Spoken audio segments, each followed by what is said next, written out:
in our next panel, we have Anand Agarwal and Chitra Nayak taking the stage where we talk about the future of education and lifelong learning.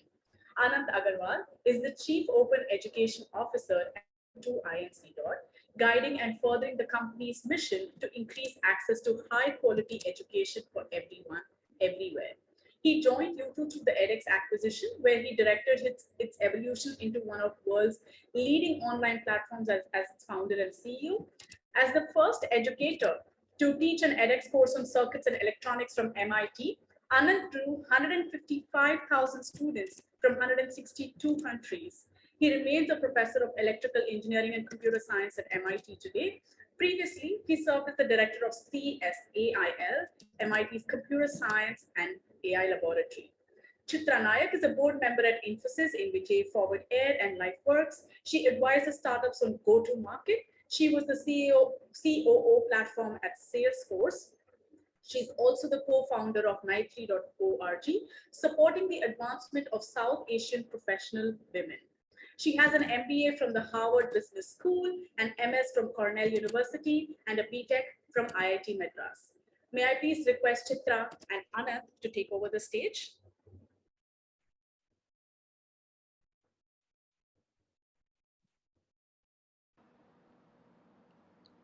Hi, Anant. It's great to see you after something like 40 years. My goodness, it has been 40 years, Chitra. I've been the past few decades. I'd heard incredible stories about all the amazing things you were doing, but never had a chance to meet you. And so, seeing you virtually 40 years later is just such a pleasure. Yes, well, I can absolutely say the same about you. And I'm excited to have a chance to have this conversation. So let's just dive in. Would love to hear a little bit about edX and its role in the future of learning. I know it's been years since you started this, so tell us. First of all, let me start by saying what an incredible honor it is for me to be invited to join this panel among such incredible people who've accomplished so much. So thank you for the bottom of my heart for having me. To your question, Chitra, edX is a learning platform founded by Harvard and MIT about 10 years ago. As a platform company, edX connected learners all over the world to some of the top education from top institutions like MIT, Harvard, Oxford, Cambridge, IIT Bombay, IIM Bangalore, and also companies like Google, IBM, and others. And today, this platform connects over 43 million learners from every single country in the world to some of the great teachings of these universities and companies. From India alone, we have about 6 million learners from all over India learning on the platform. And edX is about online learning, enabling anyone, anywhere to access our courses, over 3,500 courses, and all of them available, most of them available completely for free. So with one mouse click, no matter where you are in the world, if you have an internet connection and the will to learn, you could go in and start learning for free. So That's let me phenomenal. Yeah, absolutely, Chitra. So let me flip it around here, and ask you a question. So you recently co-founded Netri to help advance the careers of professional women. Tell us how your own experiences in your own career, made you realize that there is this important need in our society. So, going back to when I was at IIT and I had 3 women in my class and 250 guys, it's been a thread through all of my career. So then I went into a master's in environmental engineering, which again ended up in a field with mostly men. And then I thought, okay, let's go to business school, went to Harvard and ended up at the Boston Consulting Group. But even there, interestingly, I remember a woman partner saying she was at this great meeting with the client and a bunch of other BCG people. And the conversation was amazing till the point where they took a break and the conversation kept going all the way into the men's room. And so, if you look at this thread, then you come to Salesforce, which was a leader, had wonderful, passionate people, a leader in the cloud SaaS world, wonderful, passionate people, but mostly male, and a lot of fairly strong egos. And I found I had a lot of women coming to me saying, how do I make myself heard in this assertive, aggressive sort of environment? And so that thread continued. I actually co-founded the Salesforce Women's Network around 11 or 12 years ago, till the point of Netri, where I actually had a lot of South Asian women coming to me even at Salesforce saying, is there something that is similar but different for South Asian women? And we found that while a lot of the needs are similar, there's that connectedness of having the same context and being able to get advice and mentoring from people like you that actually made a difference. And that's where Netri started. Chitra, you talked about several women colleagues coming in asking for advice.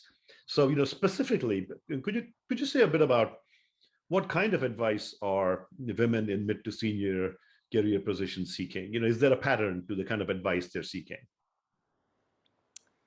It's interesting because I've found that women across the spectrum of their careers are looking for advice, and often similar, but sometimes different advice. So it might be as general as, I'm dealing with imposter syndrome. How do I feel like I'm right for this role? And I tell people that I've come to this conclusion that as long as you have a quest for learning, the imposter syndrome will likely always be your lifetime companion. But I think everything from imposter syndrome to more specific kinds of mentoring and advice where, for instance, a 28-year-old woman a few months ago was asking me for help in negotiating her offer from LinkedIn, and she actually got an email from the head of recruiting saying, women don't do this enough. We've given you everything we can, and it's so great that you negotiated this way. Then there are women who are midway through their career thinking about, they're in their 40s, they want to make a change in a certain aspect of leadership. And so that's a different conversation. And then even more further in their careers, if they're thinking about board roles, they might come in to talk about that. So I think it takes different forms. There are some commonalities that you will see across all of it. Women tend not to ask very much, as Lakshmi mentioned. So those are all I think different elements of this idea of what you can get from mentorship. The one thing I do want to add is, a lot of people, when they think about mentorship, don't realize the two things. One, that a mentor needn't be the same person, right? You could have somebody that helps you with one dimension, and then you have somebody else that helps you. And I heard somebody call it mentor snacking, which I thought was a great term. The second thing I will say about mentorship is, remember, it's a two-way street. You may be a mentee. There are things you can offer back to your mentor. And so it's really important to do that as well. No, fantastic, Chitra. I loved your mentor snacking. It immediately came to my mind, mentor buffet. Can you imagine if all of us had a buffet of mentors we could rely on? And frankly, all of us have relied on mentors throughout our lives. For myself, I had mentors in growing up, like Nivruti. I too have a Mangalore and Lucknow connection. Born in Lucknow, spent my life in Mangalore. And in Mangalore, my physics teacher and math teachers were huge mentors for me. At IIT, of course, all our seniors were incredible mentors. And then, as we start companies and so on, we look to other founders, as mentors. And Nivruti Rai mentioned how women should hold out their hands and hold the hands of others and lead them along the way. I think successful, folks like Nivruti and yourself, Chitra, totally realize that how important it is for us to stand on the shoulders of others. And so, the importance of a mentor network simply cannot be overstated. And the work you're doing with Netri is just absolutely fantastic, Chitra. Thank you, Anant. So as you think about the mentorship, clearly that is important, but equally, how do you think that online learning platforms, which are clearly very critical in self-education, like edX, can help people advance in their careers or to make a career change? And specifically also, how do you think it can increase the participation of younger women in STEM? So there's two categories here. Certainly for platforms like edX can help people advance careers, make career changes. Today we are in a world of lifelong learning. We have to be lifelong learners. Technology is coming at us, from 2G to 3G to 4G to 5G. It goes on and on. Robotics, AI, blockchain. There's newer and newer stuff coming at you, and every day that goes by, I just realize I know less and less relative to the scope of knowledge that's out there. So we have to become lifelong learners. And so imagine if you're 35, you have a couple of kids, you have a job. What are the what are the odds that you're going to be able to go back to an IIT or go back to a college and spend 1 or 2 or 3 years getting re-educated? The odds are zero, absolutely zero. And so the question is, how do you be lifelong learners? And frankly, to me, the only approach is online learning, where I can take some time off from work or in the evenings and learn online in this continuous lifelong manner. And at edX, we've tried to launch some new credentials. Degrees are too big. So we launched new credentials called micro credentials.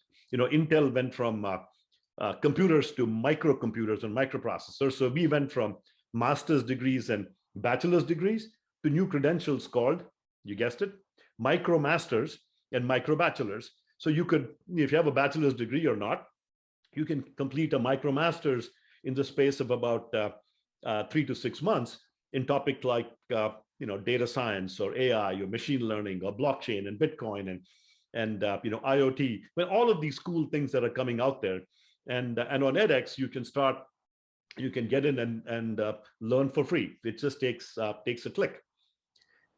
Once you have these credentials, 89% of the learners who've earned a MicroMasters are telling us that within 3 months they saw a career advancement, a new job, a promotion, or a pay raise. So I mean, this is data driven. To your second part, Chitra, how do we increase the participation of young girls in STEM? There are a variety of reasons, but young girls, certainly are highly motivated. I have a 22-year-old daughter who's in STEM, and clearly in a family where both mom and dad were in STEM, they saw enough of STEM happening that they had role models to follow. But a lot of times, girls in college and school, as I've talked to them, said, they're shy to ask questions. The boys tend to be more aggressive. The teachers tend to move them in more of the the non-STEM fields. I think online learning, frankly, creates a safe space where women in STEM, no matter how young you are, can come in and learn. And you can learn without people judging you or people making, society having sort of preconceived notions.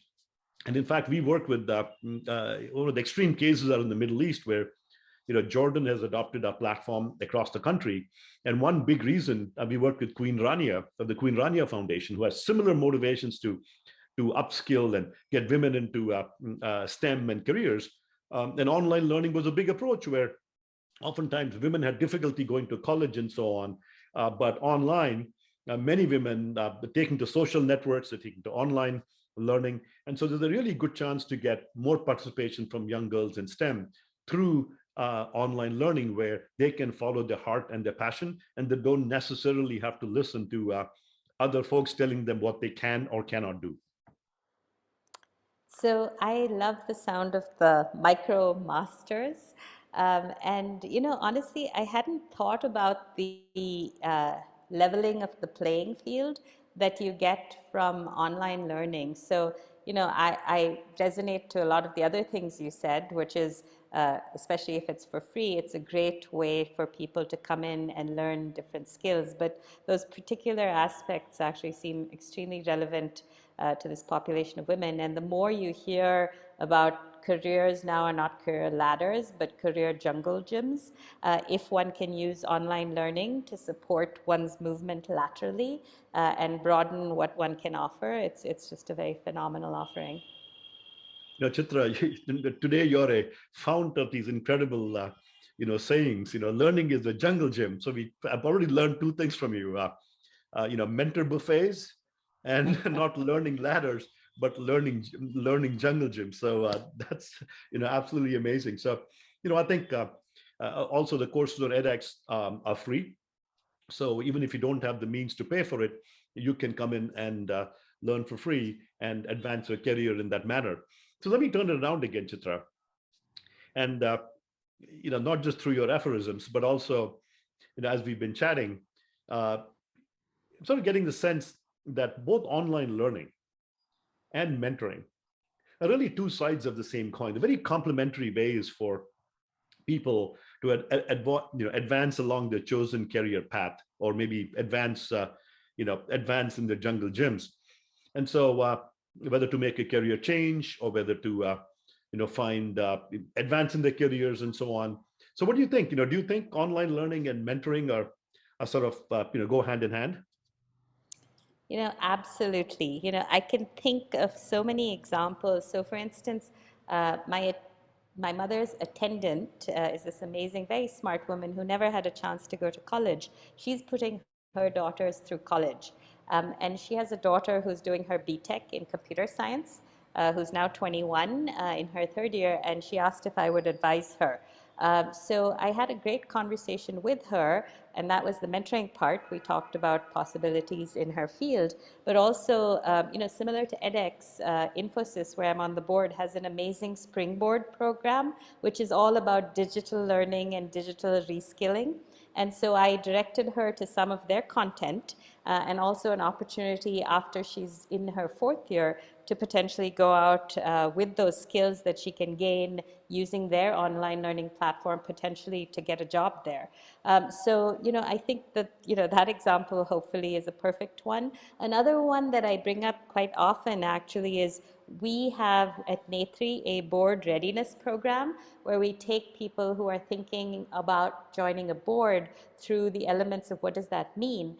One of the things that I tell a lot of the women I advise is that, in fact, a lot of people who haven't done finance at any depth will find themselves in trouble in a board, because you really need to be able to understand financials to be properly accountable. And that's another example where, I can advise people on what it means to be on a board, but at the end of the day, you have to be ready also to go help yourself to learn so you can get ahead. So I think really that those two things absolutely go hand in hand. So, I think this whole idea of careers continue to be more fluid, which is a wonderful thing for opportunities. And so the ability to get the learning, get the advice so you can move yourself along in your career to get new and complementary skills and to position yourself for the next thing, those are just invaluable. And couldn't agree. Couldn't agree with you more, Chitra. Where a lot of students at whether it's at MIT, where I've been teaching for 32 years, or young folks looking to create new startups.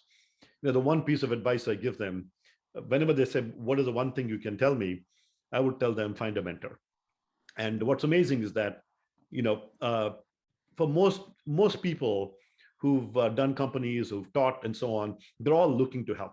And many of them are actually shy, so they won't go and thrust their help upon you. So all you have to do is ask. All you have to do is ask, and suddenly, they won't stop talking. And so, finding a mentor is such a key area. And I think the network you're putting together, Chitra, will be such a wonderful service. I couldn't agree more. I think that whole thing about just go and ask, I think that's one of the biggest things that women need to learn to do, which is ask and do not be afraid if someone says no, because everyone won't say yes, but do not be afraid to ask would be my parting comment. So with that, Anant, I've really enjoyed this conversation, and I think our time is up, but I learned a lot. This was a great chat. And so I'm going to hand this back over to Vipasha so she can move to the next conversation. Thank you. Thank you, Chitra. Thank you. Thank you so much for this conversation, Anant and Chitra. I think I've just found mentors without even asking for, asking for one. Sometimes it's these conversations, it's these one-liners, and Chitra, one thing that I learned from you is that if you don't ask, the answer is always no. So thank you for that parting thought.